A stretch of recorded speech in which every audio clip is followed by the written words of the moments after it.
Also with me on the platform is Eli Mina, ALA parliamentarian, who will serve as the official timekeeper. For the forum today, we have asked each candidate to give a 5-minute presentation, which will be timed by our parliamentarian. After the candidates have given their presentations, the floor will be opened for questions from the audience. All respective candidates will be given 2 minutes to respond to each question. The forum will end with each candidate presenting a 2-minute statement or summary. It is now my pleasure to introduce you to the presidential candidates for the 2020 ALA election. The presidential candidates are Stephen Yates,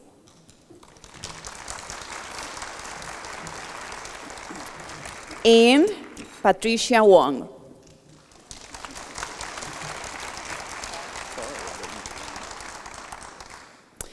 I will now ask presidential candidate Stephen Yates to present his opening statement. Stephen.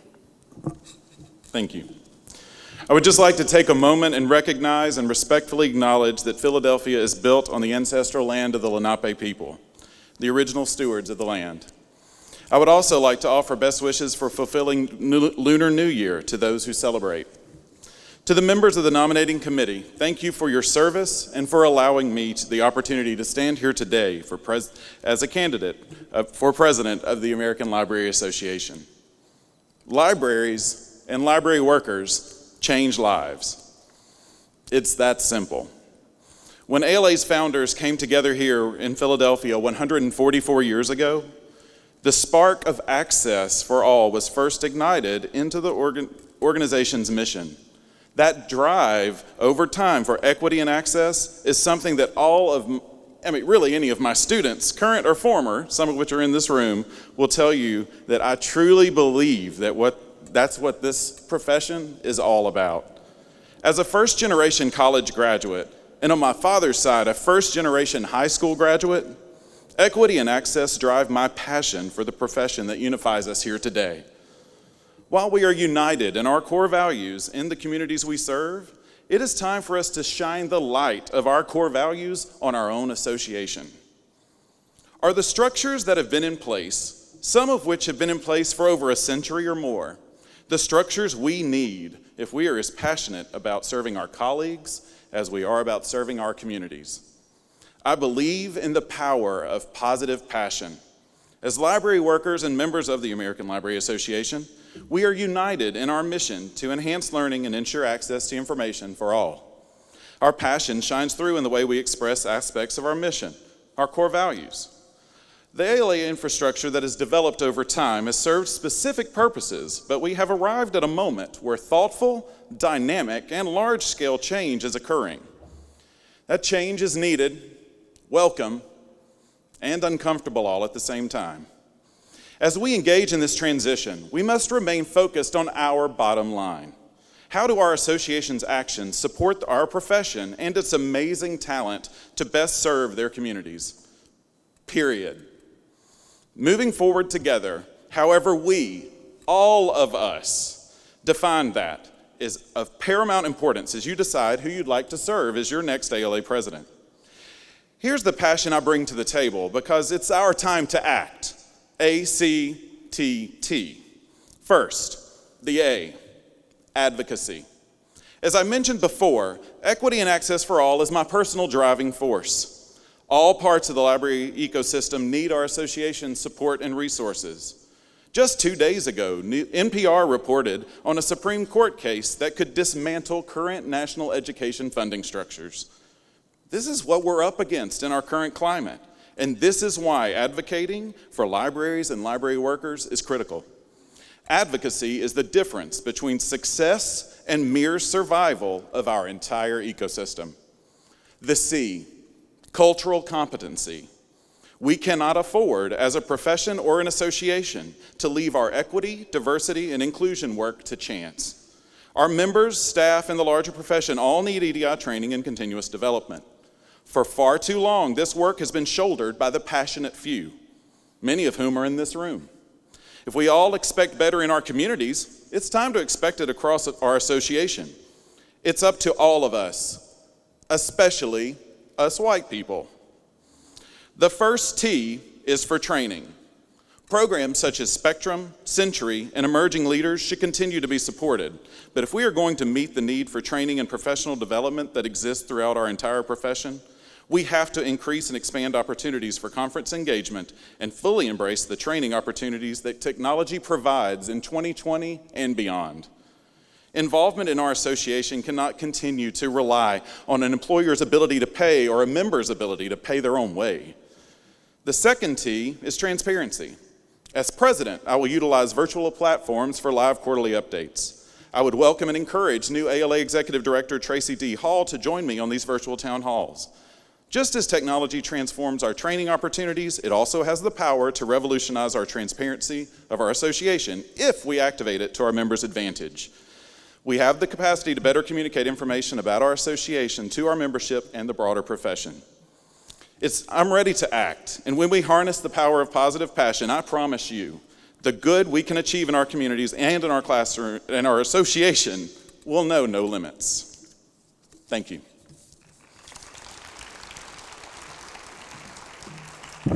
Thank you, Stephen. Presidential candidate Patty Wong will now present her opening statement. Patty. Thank you, Loida.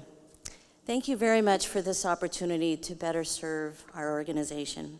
And thank you very much for the nominating committee for this honor. I'm the director of the Santa Monica Public Library, and also, for the past 14 years, I have been part-time faculty for San Jose State University in the iSchool. And I've been a member of ALA for the past 35 years. There will be more change within our organization in the next 5 years than we've experienced in the past 50. We have a new headquarters, a new executive director, a new model for conferences is currently being developed, and perhaps a new governance structure as well. We will face stressors that challenge us in publishing and digital access, intellectual freedom and legislation, funding and innovation. Our success will come from managing that change and not allowing it to manage us. I want to be your president to lead our organization through this transition in collaboration with all of you, to bring ALA into the next chapter. I am a champion for chapters and state agencies, the professional ethnic library associations, and school and youth services. I foster advocacy for our rural communities and all of those who are underserved. I value the network of our divisions, our roundtables, our committees, our offices. All of those groups make ALA great and stronger. I'm active in my own chapter at home. I have served as a California chapter counselor, and I currently sit on the CLA Legislative and Advocacy Committee. I also serve on the board of CENIC, which is our K-20 backbone for internet access, where I also work with colleagues at state and private universities, community colleges, and K-12. And I bring years of fiscal and organizational experience from my time as BARC chair and 2 terms on the executive board. Here's what I hope to focus on. I believe that everyone counts. I want to grow and activate the membership. We have 57,000 members. We want everyone to understand that leading from any position becomes a natural part of our culture. I will focus on the strengths of our membership and our very special ALA staff. The value they contribute to our greater community will only foster processes where everyone has a role and all are welcome. I want to reinvigorate our core values and our commitment to intellectual freedom and access, and our more recent efforts in sustainability and resiliency. We are facing an evolution as an association, and I want to move ALA towards success through collaboration, team building, and effective communication. Partnerships are key. I wish to strengthen and deepen the work in equity, diversity, and inclusion with the Ethnic Professional Library Associations, the American Indian Library Association, the Asian Pacific American Librarians Association, the Black Caucus of ALA, the Chinese American Librarians Association, Reforma, JCLC, and internally with our colleagues throughout the organization. I would like to reinvigorate a relationship with the Library of Congress and with IMLS. And I want to leverage the partnerships that you, our members, have developed with your colleagues and agencies at the local, state, and national levels that can be allies to our mission. Through my efforts developing numerous ALA presidential initiatives, together we have galvanized activism within ALA and at the local, regional, and state levels. And as a part-time faculty member, I have taught hundreds of students on how to write grants and seek funds, contribute to their professional association, and build stronger communities. Paying it forward is key to creating the transformational change our membership and organization needs to move into the future. We need to provide sustainable infrastructure and leadership to move ALA forward. I believe in collective impact, the strength of diversity, and the importance of partnerships. Our leadership role with established and new allies will bring us unprecedented activity and leverage our standing as the world's largest and oldest library professional organization. With 35 years of experience as a member leader in many corners of ALA, I ask for your vote. Thank you.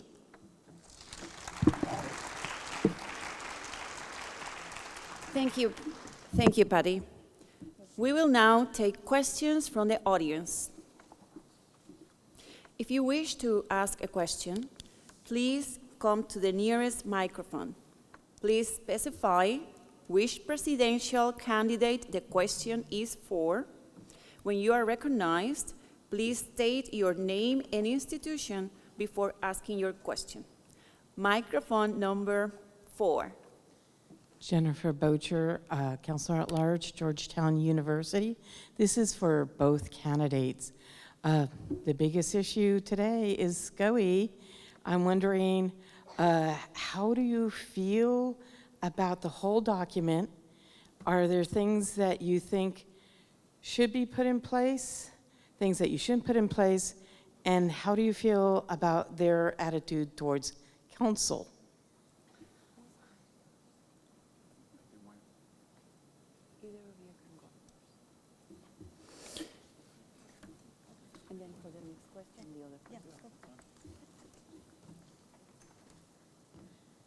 We're negotiating up here.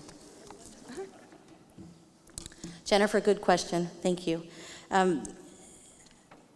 As a whole, and ALA as an organization, we need to change.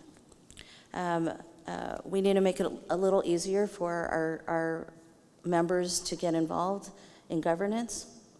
So there are aspects of SCOE, Forward Together, that I think are very applicable, but maybe not all of it.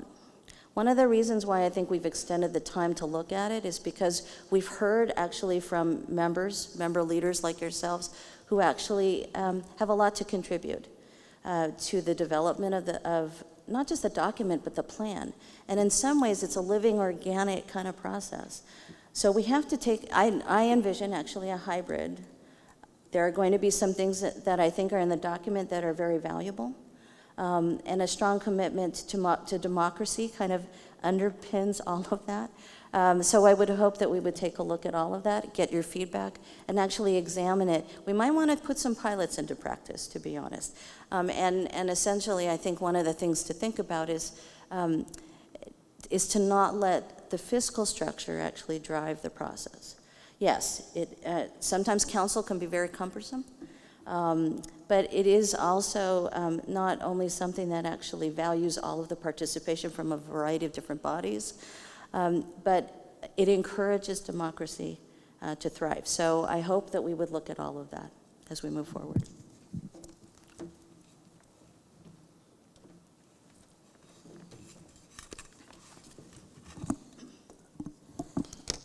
Jennifer, thank you for your question, and I'm looking forward to being on your campus for the first time for National Library Legislative Day in May, and I hope you'll all join me there. Speaking of SCOE, I am so glad you asked. As a member of the Steering Committee for Organizational Effectiveness, I can attest to the hours and hours of thoughtful work that was put into this document and the recommendations as they stand right now. I will say that I know I've had the opportunity to visit with a number of you at different times, and I truly believe you have to listen more than you speak. And in that role, I think SCOE is in the listening phase right now. I will say that SCOE was responding to many things, one of which was the member study. And so we looked at the member study, we looked at all of the pieces in play, and then we made those decisions. And so we are now in the listening phase where, again, we hear feedback, and I've had very passionate feedback. And I welcome all of you to come share that with me throughout the conference and after. I do believe that we have to put into place the things, as Patty mentioned, these pilots. There are some of those already in place now that do not require bylaws changes. So that's great. But we also need to prepare and look and explore what the things that would require bylaws changes, what they would look like. And again, we are trying to ensure, again, does our association treat its members like we want our communities to be treated, with those same core values? And that we have to be mentioned. And there are people in our profession that are not adequately represented by council. So we have to discuss that, suss that out, and figure out what our best path forward is. It will take us all working together. And I am so glad so many people have read the document. It validates the work we're doing and shows that everyone is passionate. So thank you, and keep your feedback coming. Microphone 3. Kimberly Keaton, African American Community Archivist and Librarian at the Austin History Center, Austin Public Library. And my question is for the both of the candidates. What does diversity, equity, and inclusion mean to the both of you? And how has the definition you provide us this evening made an impact in your professional world and in ALA?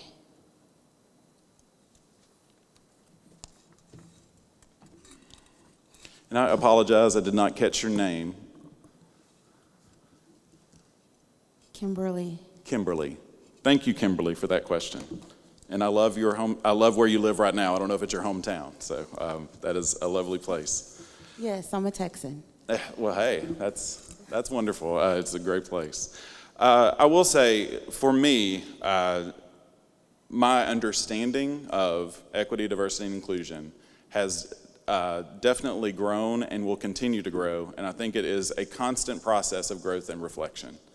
It is not only a recognition of my own privilege, but it is a recognition of my requirement to make sure that equity is in place in the structures that I can impact. That is in the LIS program I teach in, the Tuscaloosa City Schools libraries that I work with so closely, and any of the work that I do throughout the association.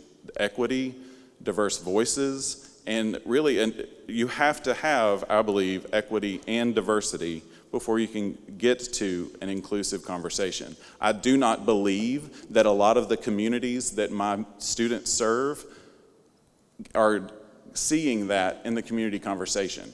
And I'm so proud of the passion of the faculty that I work with that are committed to this idea and weaving it throughout the LIS curricula. And I think that that's something that we need to do across all accredited programs too, because I think understanding that the recognition of privilege, the recognition of what systemic problems have impacted on so many aspects of our world, that we must be committed to continuing to not only best understand what equity and diversity looks like in our organizations and in our communities, but making sure that inclusion is the only target we will accept.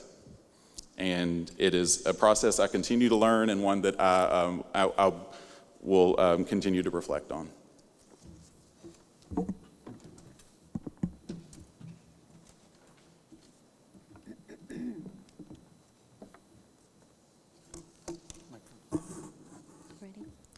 Kimberly, thank you so much for that question. As many of you are aware, Equity, diversity, and inclusion actually has been a fundamental underpinning of what I stand for, not only as a professional, and not just as a woman of color, but as something I've been committed to my entire life. I will tell you that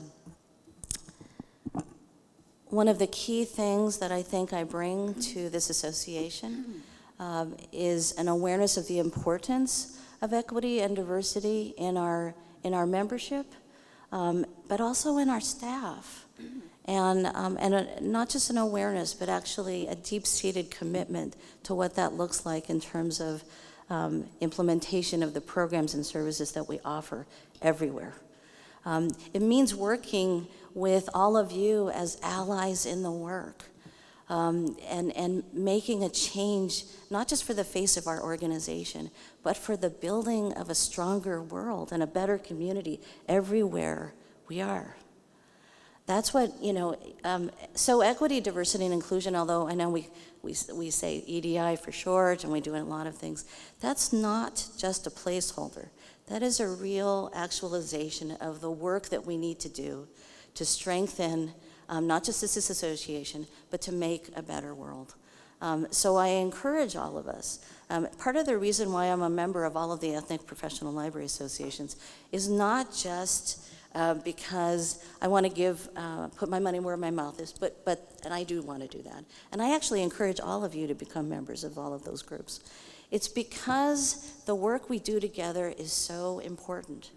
And and we need to emphasize what that means to us as a society. So I personally use that framework actually in my work all the time.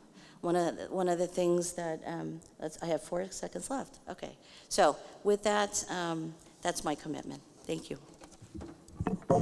Microphone 3. Peter Hepburn, ALA member. And first, thank you both for standing for election. A question for both of you.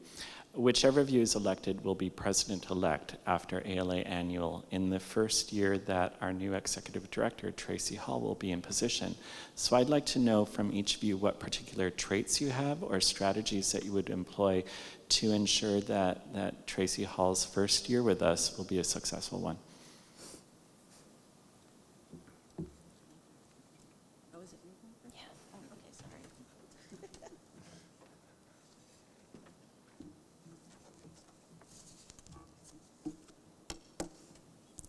Thank you, Peter, for that. Tracy and I actually have known each other quite a while in this organization and in our work together. So I would suspect we would use that relationship to actually navigate together as partners in this effort. And that's really what your president-elect does, along with the members of the executive committee in terms of working with your executive director. I would actually try to meet with her as often as possible and set up a regular routine of meetings where we would talk together, but also discuss actually her goals for the organization and how I can best support her. The president-elect normally actually has or can have an initiative. I'm going to hold off a little bit on that and actually work with our executive director to actually see where she would like to go. And work with Julius Jefferson and a number of the other members, because that's what ALA needs, I think, moving forward. So how do we make her successful? That's really the ultimate goal. And that is that I would use my relationships that I have throughout the association actually to go arm in arm, to introduce her to key people, to share my views about the association, but also to work with all of you to reintroduce her to all of those wonderful people that help make this association great. I would use my relationship skills to build bridges, actually, so that she can meet as many people throughout the association as possible. And then I would actually ask her if I could assist her in any of those efforts to maybe work through some things that might be a little bit of an obstacle for her. I have a little bit of an insight about the finances of the organization, so I would also lend that expertise and that experience and be an ally to her in any way possible.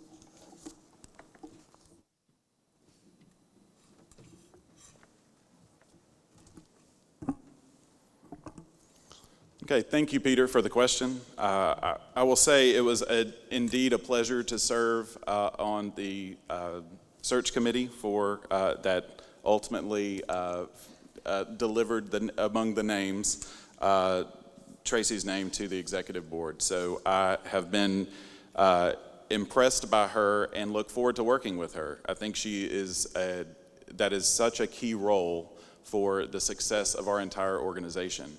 I would, of course, begin with making sure that we found common ground.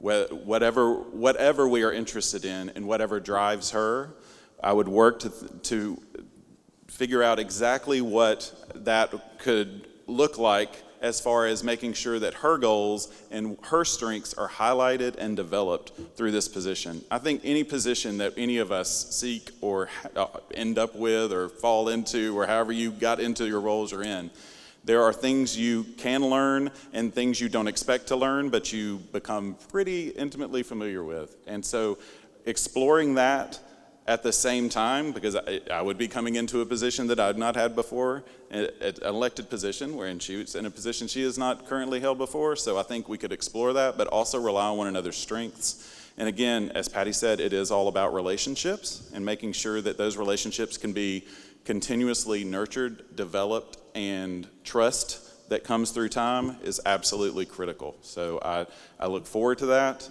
In the past, I have studied and taught public speaking and human communication. So the theories behind those I've gotten to explore with students, and I think that I would love putting them to work to make the best future for our association. Microphone 3. Paula Larita, Alabama counselor, director of the Athens Limestone Public Library. And this question is for both candidates. Excuse me. Over my decades as a librarian in different types of institutions, I've seen frictions between the different divisions of ALA. How would you work to ensure cohesion in admission? So, thank you.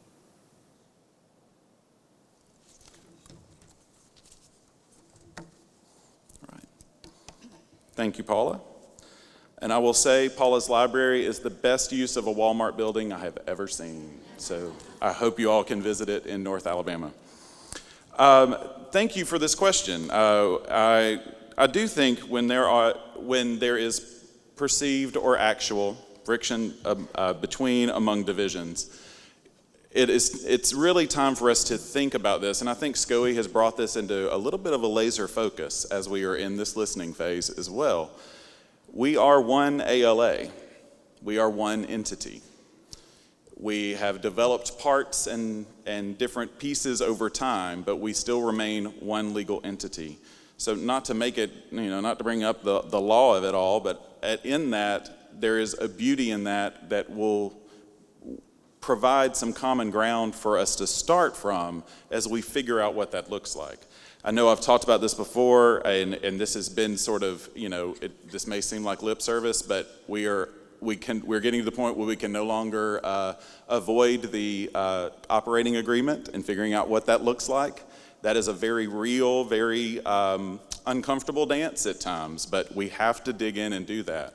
I think through continuous conversation, we can reach consensus and reach a more positive path forward if that perceived friction is real and there's some real disagreements. So I think that we have to come to the table with committed to, again, our mission and the knowledge that we are united as one ALA.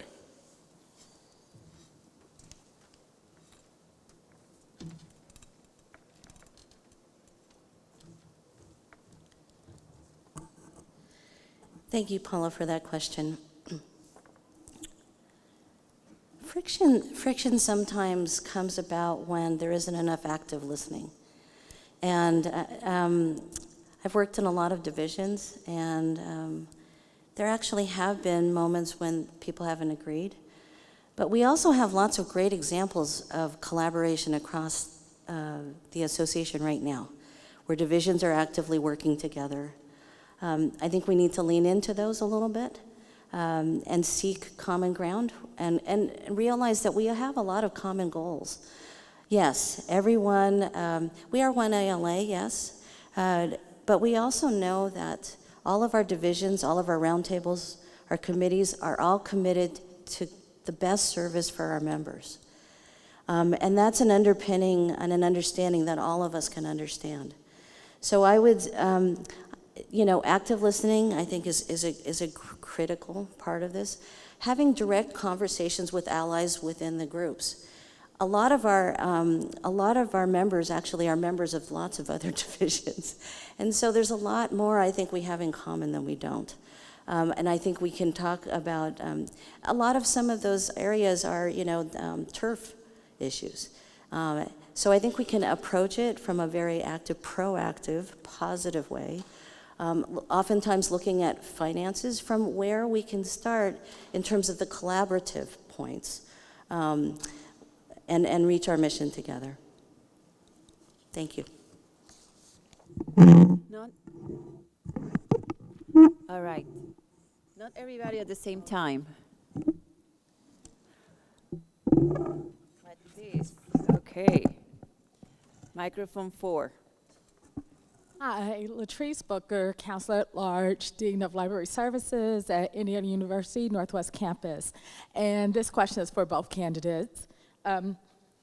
As our profession continues to evolve, how do we continue to show that we're relevant to non-library users?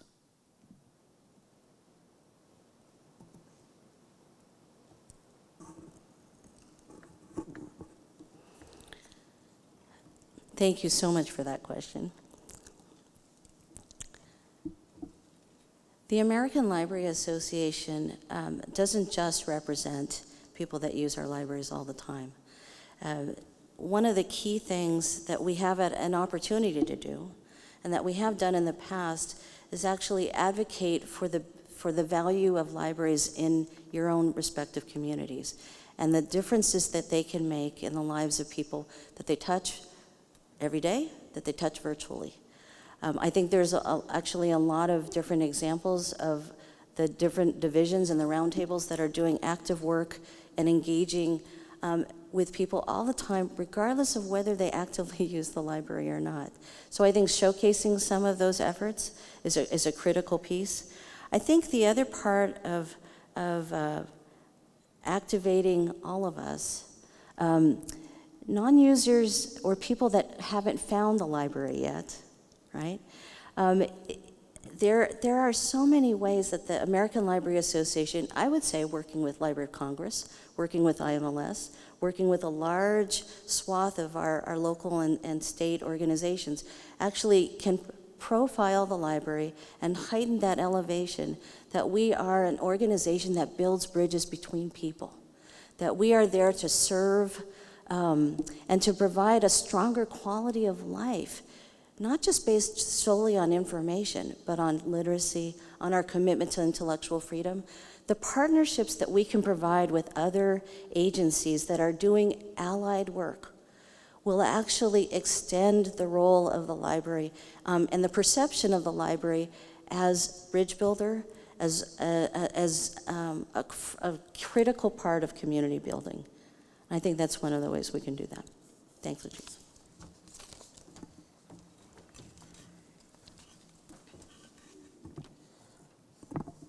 Hello, Latrice. Thank you for the question, and I look forward to being at least in your state for Midwinter here pretty soon.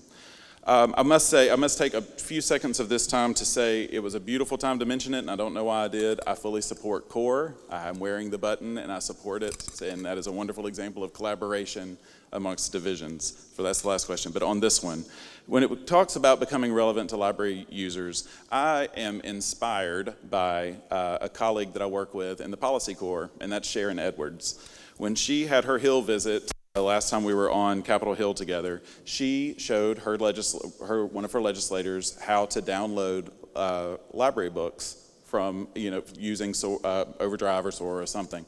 But she had also gotten library cards from every one of the libraries in his district and brought them as part of her legislative visit. Not only was that brilliant, but it also made him, it made him immediately downloaded books. He was excited. He was, and that sort of excitement and that sort of, finding that moment of spark is really that, going back to what we've talked about with others, finding that common ground. And so, as Patty said, it's that, where is the, they're not, everyone's just hasn't found the library yet. It's just a wonderful chance to say, how do you build that community? How do you light that spark within that user? So for me, anytime I would start in a new school, I would have and this is a terrible name, but I called it, for me, a hit list. And so basically, I put a photo of every single person on a card, and as I interacted with them, every faculty member, I would take them off my hit list. And so no one could escape. And so all we have to do is figure out where our community hit list is, but it's because we're making them our greatest hits and our greatest champions. And we can do that. We find common ground and find the services they need. Thank you. Microphone 5. Hello, my name is Russell Mahalik from Goldie Beacom College in Wilmington, Delaware. In an age of increasing use of digital technology to meet with committee meetings, how do we encourage committee members to come to ALA Midwinter and ALA Annual? I'm on 4 different committees for ACRL, and none of them are actually meeting here at ALA Midwinter. We're all meeting in a couple weeks for a digital meeting. How do we encourage and increase usage or increase attendance for ALA Midwinter and ALA Annual in the future?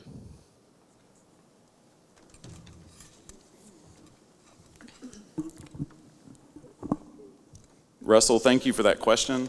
I will say, I really think when you're looking at ALA and its current structure, I think part of the reason that would explain the attendance isn't not like a silver bullet that solves it all, but there's confusion over Midwinter.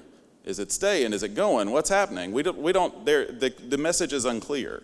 So I do think, getting back to my point about transparency that I mentioned earlier, we need to clear the air with that and help maybe have a unified staff understanding of what happens with that, which then impacts some of that interaction with the members, with the committee leadership, and things like that. So I think as we continue to move towards having more and more digital meetings, I believe it has to be a both and. We have to have both face-to-face and virtual opportunities. Because again, your willingness or your ability or your privilege to be able to travel should not limit your ability to serve. And it is 2020, we can figure this out, but we have to continue to be clear, upfront, and transparent about what we want and what we're doing and where we're going. And without that, I do think there'll continue to be this push. And this idea of, we're not going to meet at Midwinter, does sort of send a conflicting message to this idea of having one ALA. So we need to make sure, it's part of the investment in this association, and that's something to really think about. And I'm not saying it's easy. I'm not saying that we can answer everything in 2 seconds, but that's a conversation, and when it begins with clear, upfront communication about what's going on with especially our non-annual, the thing that is not annual, whatever you want to call it, and making sure that there is an association-wide commitment to a both and. Thank you.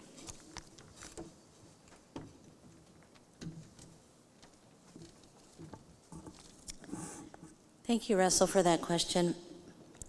One of the opportunities we have with the reimagining Midwinter is the fact that we are sort of wedded to a certain time and a place when Midwinter happens. And as we reimagine what Midwinter looks like, or any of the conferences actually that we share, one of the things that we might think about is how do we diversify the attendance at our conferences that go beyond meetings and the work that needs to be done. We still need to have an opportunity for IFC, for Committee on Legislation, for all of the critical work that is done face-to-face to take place. But the other thing is, if we moved actually where the reimagined Midwinter takes place, we could attract different members within the entire country. So if we moved actually from one place to another, we're not polarizing. The country is available. Our members are now much more portable, and then they can come to lots of conferences. We also need to think about maybe what kinds of programming and services that we offer to attract different kinds of members. And I dare say that even though we are a member organization, we actually have the opportunity to do good work and to do a lot of different programming and service development for the community in which we ever have those conferences. And I'm not just talking about the volunteerism, which is wonderful. I'm actually talking about attracting other people to come in who would love to come into our trade show, who would love to partake in some of our member activities and services. So there's opportunities I think we have for really looking at how to attract new members and returning members to come to conference, not just for membership meetings and the work of the association, but actually to really get to know all of the resources that the association has to offer. This meeting has a duration of an hour, and we are going to take the 3 questions, and then we're going to go to the closing comments. Thank you. Microphone 5. Ann Simons, Counselor at Large. I'd like to go back to the SCOE recommendations for just a second. I'm very supportive of many of the SCOE recommendations. One of the areas that concerns me is direct election to the Executive Board. Could you talk about both the upsides and the downsides of that proposal?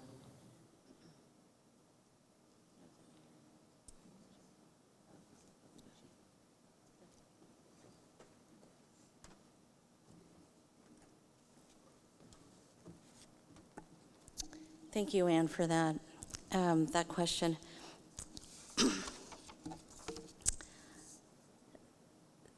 There are many reasons why we need to diversify our process, and the Executive Board being one of those things that's being discussed in Forward Together in that process.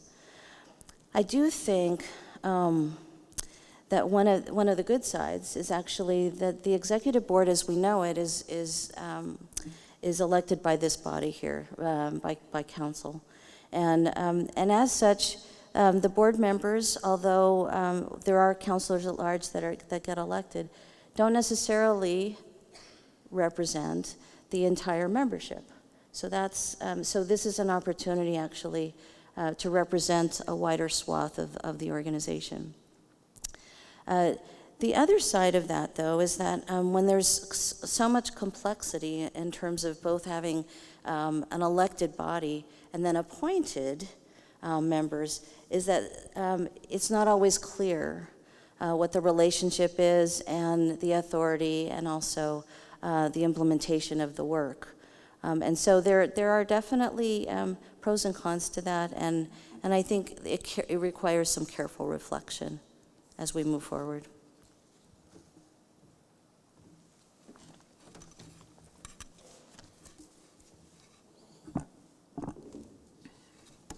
Ann, first, I'd like to thank you for the question and for your continued commitment to our organization.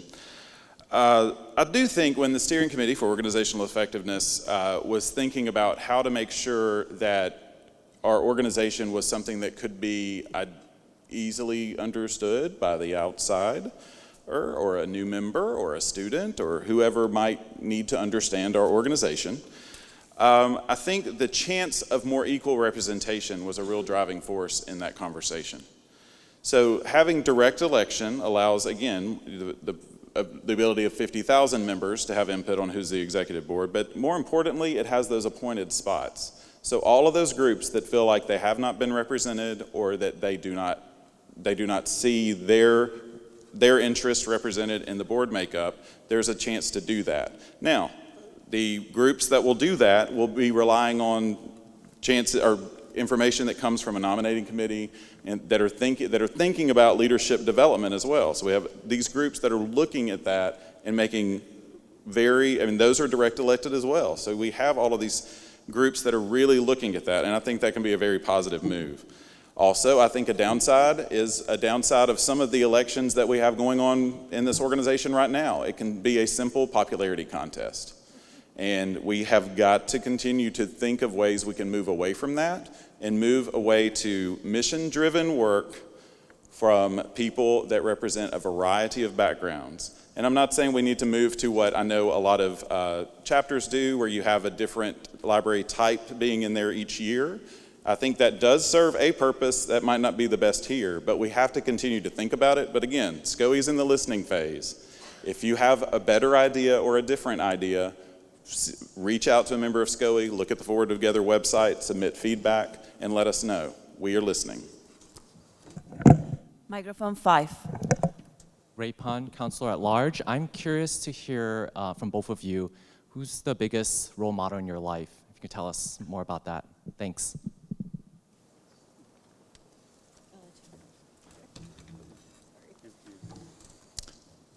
Thank you, Ray. I will try to keep my composure. So I would say that my biggest role models are my parents. So my father, who passed away in 2011, like I said, he was not doing that great in school. He probably had some unidentified learning obstacles. And so he started running moonshine. And so just before the feds busted the moonshine operation, he enlisted and went to Vietnam. And through that experience, he developed a passion for education. And he instilled in me that education is the one thing that people cannot take away from you. And that fire and that drive pushed me on. Even after we lost him, my mom and I lost him, I pushed on and completed my PhD. And the first thing that my mother said was, "I wish he could see it." I was like, "Oh, he sees it. He sees it." Now, my mother, on the other hand, has had a servant's mindset her whole entire life, from walking next door to take care of her grandmother at night and starting to sleep in the same space after her grandfather died. She would go do that night after night. We then took care of my grandmother by driving, who was blind. We drove 30 minutes one way each night away from our home, my entire middle and high school, to make sure that she was in a space where she was comfortable.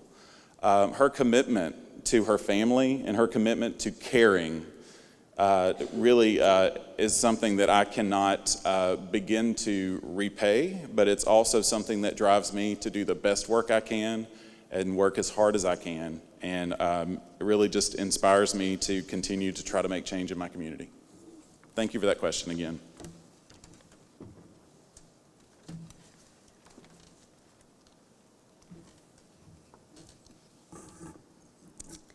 Thank you, Ray, for that question. There have been a lot of people who have been strong influences in my life, but I think probably the most influential was my mother, who has now been gone a couple of years. And some of you actually may remember her because she was probably one of my strongest advocates in terms of the library profession.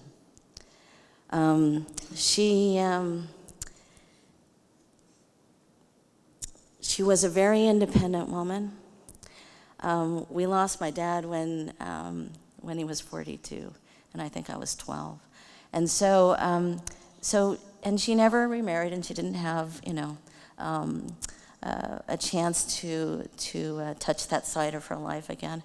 But what she taught me, and she actually taught my kids, is not only independence, but the power of giving back, the power of building community.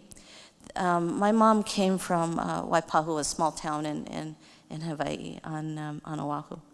And ohana is really a strong word that I would use here because I think she understood implicitly that my ohana was the American Library Association. It's part of the reason why actually she came with my kids who are in the back. to conference all the time and watch them while I actually spent a lot of time with all of you. So I don't mean to tear up like that. I think Stephen and I share the same passion for the things and the wonderful inspirational love that we felt from our parents that helped bring us and make us who we are today. So thank you. Microphone 3. Pat Wand, Endowment Trustee. Thank both of you for sharing your hearts with us just now. I have a question based on a couple premises. One of them is we are members, and American Library Association is one of the premier library associations in the world. Access to information has been now declared a core value and part of the United Nations Sustainable Development Goals. What will be your participation in the international library area, and how would you encourage ALA to continue or even expand its programming or outreach in international librarianship?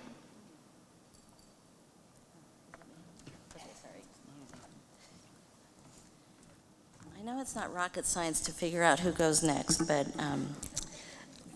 okay. Thank you, Pat, for that great question. International librarianship is critical, actually, to not only the American Library Association, but to the success of libraries around the world.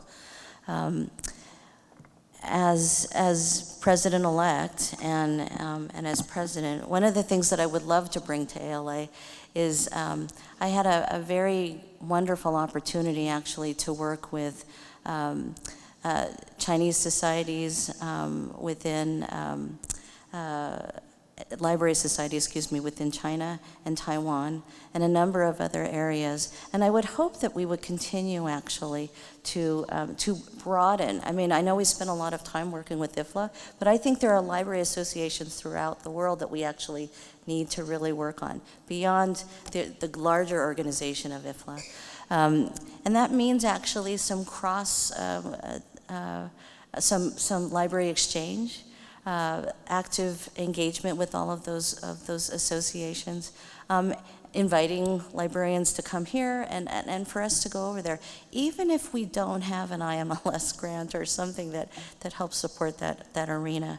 In terms of the United Nations Declaration, I know I'm very proud that ALA actually adopted, our executive board talked about that just recently, and fully support that effort. We would continue that work. I anticipate that we will be very active. I think one of the, another leader who inspires this is actually our immediate past president right here, which is that she's a great role model, actually, of how we've been able to integrate the work of the association and IFLA on a day-to-day basis. No, I mean, honestly, Lotte, it's been great. And you've been a wonderful representative at the United Nations, too. So I would anticipate that actually, as an organization, we would continue that work. We would continue to strengthen it. I would love to expand it. And I think it will make us a stronger association as a whole. I will dare say that part of the reason why we have so many international members at the Ethnic Professional Library Associations is because of just that reason. They understand there's a home that they feel within those groups as a cultural resonance, and I would hope that we would expand that to the rest of our community as well.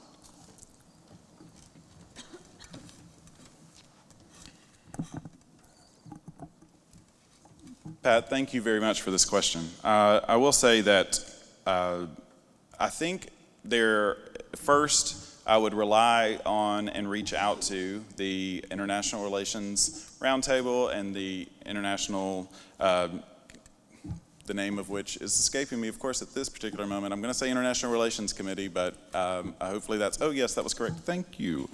I would say I would rely on that expertise. And begin, because there is no reason for me to bring in some naive thought of, oh, let's collaborate with blank. I would want to know where they think the opportunities are. The member expertise is here. Let's rely on it to see if there are some things that I could elevate in my role. Also, I will say, it is really important that we remember the amazing things that school libraries are doing in this area. I think that with things like World Read Aloud Day, using mystery Skype visits, from using with international libraries and classrooms, there's so many wonderful things. And so if you look to some of our school librarians to bring about some of those examples and look at those, I think that would be a really interesting way to maybe then extend that out into other library types. I recently had the opportunity not too long ago to go to Armenia and do a little bit of work for libraries, and I would say that trip really opened my eyes to how broad that approach can be. And then while presence is one thing, traveling to is one thing, the digital connections that we've made and the number of times we've interacted since have been so much more rich because we got to make that connection. So I would say, another way to use the technology we have and make the most of those connections, but also relying on the expertise that we have in international relations in our organization to and elevate the work that they know is important. Thank you. Our time for questions is now over. Each candidate will have 2 minutes to make a closing statement. We will begin with presidential candidate Patty Wong.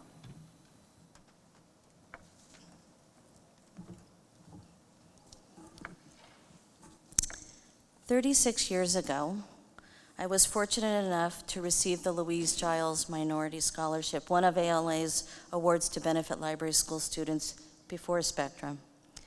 I was mentored by Regina Manudri, who was finishing her term as ALA president. She inspired me to share my commitment to feminism, equity, and inclusion, to support that work at every level, in the organization, here, and at home. From that point on, the members of ALA became my family and even helped me raise my own children, Michael and Sarah, who are in the back of the room. ALA provided that opportunity to me as a young youth services librarian who was interested in becoming a leader. I started in the divisions with ALSC and began a membership network throughout the states. I fostered that passion, engaging teen leaders in every public library I ever worked in, to train hundreds of staff to become allies in youth development. Some of those young leaders have become colleagues in library work today, and most have become lifelong library advocates. I want to be your president to bring about the necessary change our organization needs to continue to bring fresh, new, diverse members while supporting and developing our current membership. My vision for ALA expands on the amazing work of past leaders to engage librarians and library workers from all types of libraries, our diverse professional networks, chapters and state associations, and hopefully the Library of Congress, into a strong library coalition capable of overcoming any challenges and enabling us to move ALA into the future. You can find more about my background and vision at votepattywong.com. I have served in ALA from many angles, from membership to leadership, and now I humbly ask for your vote to become your next ALA president. Thank you.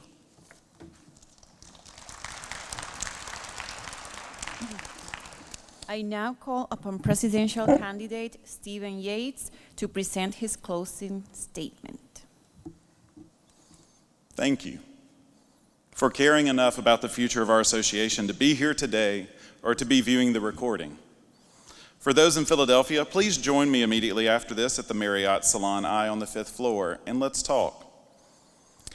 As a 2010 emerging leader, former ALA chapter president, past president of the American Association of School Librarians, and current member of Policy Corps, I have a rare mix of qualifications to be your next ALA president. School librarianship, public librarianship, library education. The Y in my logo is a road sign, and there are 2 paths before us. I'm ready to act. That's advocacy cultural competency, training, and transparency. Let's work together to harness the power of positive passion. I'm Stephen Yates, and I humbly ask for your vote to serve as your next ALA president. Thank you.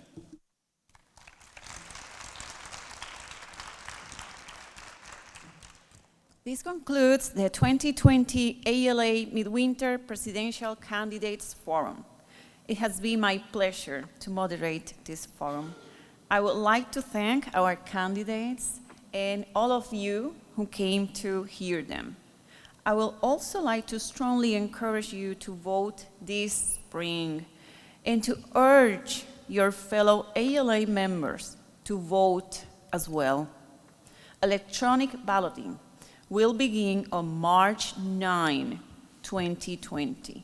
Polls will close on April 1st, and that is not a joke. We will know the results of the election on April 8th. Again, thank you for attending the forum.